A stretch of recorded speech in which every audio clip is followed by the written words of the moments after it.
जय श्री जगन्नाथ। नमस्कार। सकाळ खबर जनभिजन आपण मानक जनाऊँगी हार्दिक अभिनंदन।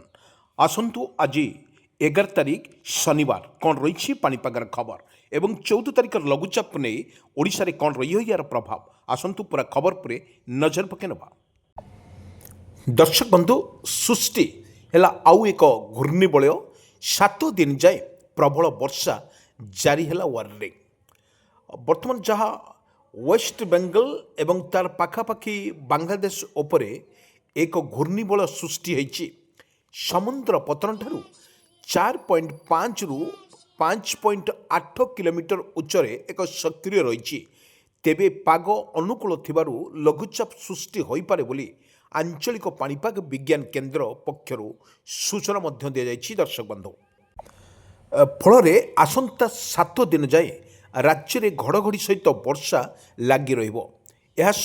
13 तारिख वर्षार परिमाण बढ़िबो बोली पाणीपाग केन्द्र निर्देशिका मनोरमा महांती मध्य सूचना देइछन्ति।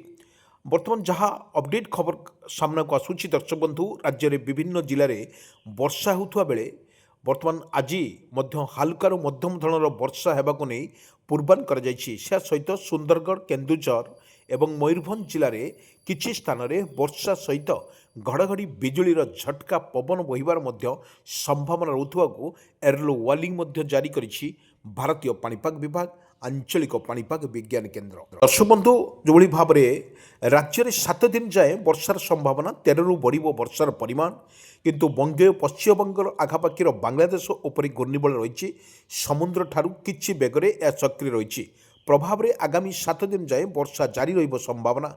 आसंता 7 दिन जाए बिजुली घड़घड़ी सहित हालुकारु मध्यम धरणर वर्षा संभावना को नहीं विभिन्न स्थान में प्रबल वर्षा रही।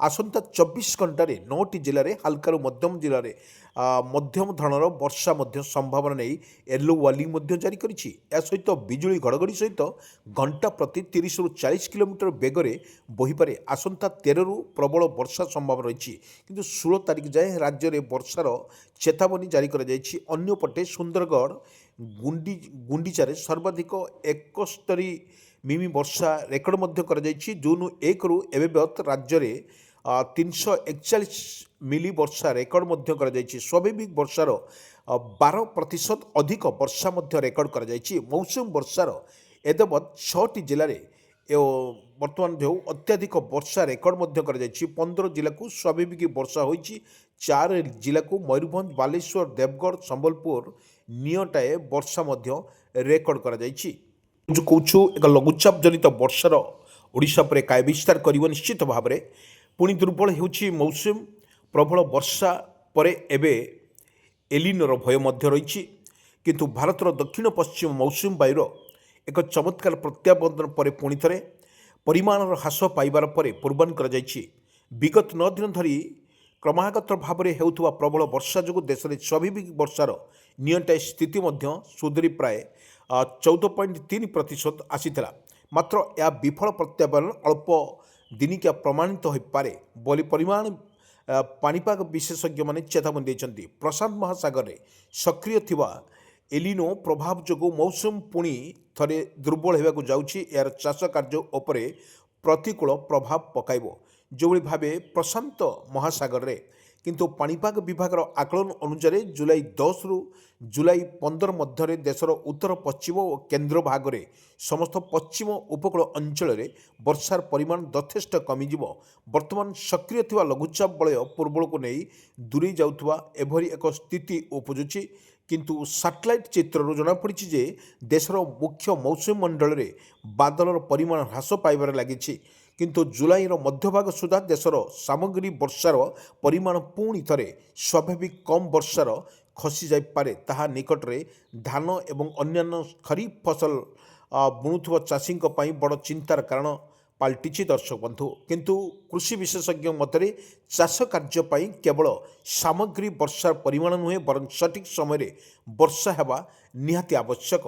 वर्तमान बण जाउथुवा धान एवं अन्यान्य गछर प्राथमिक विकास पाई माटी क्रमागत भाव में आर्द्रता रहिबा जरूरी।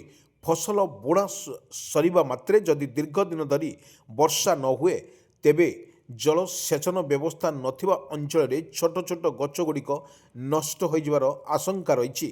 କିନ୍ତୁ ଏଲିନୋ ପାଣିପାଗର ପୂର୍ବା ବର୍ଷଗୁଡ଼ିକର ସାଧାରଣ ଏଭଳି ଦୀର୍ଘ ବର୍ଷ ବିଭକ୍ତି ଦେଖାଯାଇଥାଏ, ଯେଉଁଥିରେ ସ୍ୱାଭାବିକ ବର୍ଷା ବଦଳରେ କିଛି ଦିନ ଅତି ପ୍ରବଳ ବର୍ଷା ହୁଏ ଏବଂ ତାପରେ ଦୀର୍ଘ ଦିନ ଧରି ମରୁଡ଼ି ଏକ ସଦୃଶ୍ୟ ଦେଖାଯାଇଥାଏ। ଦର୍ଶକ ବନ୍ଧୁ, କିନ୍ତୁ ଚଳିତ ବର୍ଷ ଜୁନ୍ ମାସରେ ମୌସୁମ କେରଳ ଛୁଇଁବା ପରେ ପ୍ରାୟ 3 ସପ୍ତାହ ପର୍ଯ୍ୟନ୍ତ ଗୋଟିଏ ସ୍ଥାନରେ ଅଟକି ରହିଥିଲା, ଯାହା ଯୋଗୁଁ ଦେଶରେ ବ୍ୟାପକ ବର୍ଷା ଅଭାବ ମଧ୍ୟ ଦେଖାଯାଇଥିଲା। ମାତ୍ର ଜୁଲାଇ ଆରମ୍ଭରୁ ଏକାଧିକ ଲଘୁଚାପ ସୃଷ୍ଟି ହେବା ଫଳରେ ମୌସୁମୀ ବାୟୁ ସକ୍ରିୟ ହୋଇଥିଲା, କିନ୍ତୁ ପଶ୍ଚିମ କେନ୍ଦ୍ରୀୟ ଉତ୍ତର ଭାରତରେ ପ୍ରବଳ ବର୍ଷା ମଧ୍ୟ କରାଯାଇଥିଲା।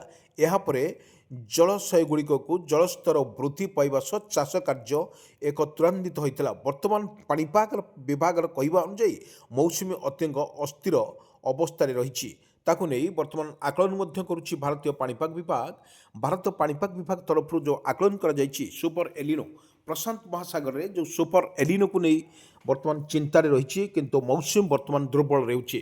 କିନ୍ତୁ ବାରମ୍ବାର ଲଘୁଚାପ ଫଳରେ ଓଡ଼ିଶାରେ ପ୍ରବଳ ବର୍ଷାକୁ ନେଇ ଯେଉଁ ସତର୍କ ସୂଚନା ମଧ୍ୟ ଜାରି କରିଛି, ଓଡ଼ିଶାରେ ଅନେକ ଜିଲ୍ଲାରେ ବର୍ଷା ମଧ୍ୟ ହୋଇପାରେ। କିନ୍ତୁ ଆଜି ଯେଉଁଭଳି ରହିଛି 11 ତାରିଖ ରହିଛି, ଶନିବାର ରହିଛି, ତାହାକୁ ନେଇ ପାଣିପାଗ ବିଶେଷଜ୍ଞଙ୍କ ତରଫରୁ ଯେଉଁ ଆକଳନ ମଧ୍ୟ କରାଯାଇଛି, ଓଡ଼ିଶାରେ ପ୍ରବଳ ବର୍ଷା ମଧ୍ୟ ହୋଇପାରେ, ତାକୁ ନେଇ ମଧ୍ୟ ଆଶ୍ୱସ୍ତ ଖବର ଦେଇଛି ଭାରତୀୟ ପାଣିପାଗ ବିଭାଗ। ଦର୍ଶକ ବନ୍ଧୁ, ଆମେ ଆପଣମାନଙ୍କୁ କିଛି ସ୍ପଷ୍ଟ ଚିତ୍ର ମାଧ୍ୟମରେ ଆମେ ଆପଣମାନଙ୍କୁ ଦେଖାଉଛୁ ଦର୍ଶକ ବନ୍ଧୁ କିପରି ଭାବରେ ସ୍ଥିତି ରହିଛି। ଯେତେବେଳେ ଆମେ ଆପଣମାନଙ୍କୁ କହିଯାଉଛୁ, ଯେତେବେଳେ ପ୍ରଶାନ୍ତ ମହାସାଗର କଥା କୁହନ୍ତୁ, ପ୍ରଶାନ୍ତ ମହାସାଗରରେ ଯେଉଁଠି ଏଲିନୋ ସୁପର ଏଲିନୋକୁ ନେଇ ଯେଉଁଭଳି ରହିଛି, ତାକୁ ନେଇ ବର୍ତ୍ତମାନ ମୌସୁମୀକୁ ଦୁର୍ବଳ କରୁଥିବାର ମଧ୍ୟ ସ୍ପଷ୍ଟ ଚିତ୍ର ନଜର ଆସୁଛି।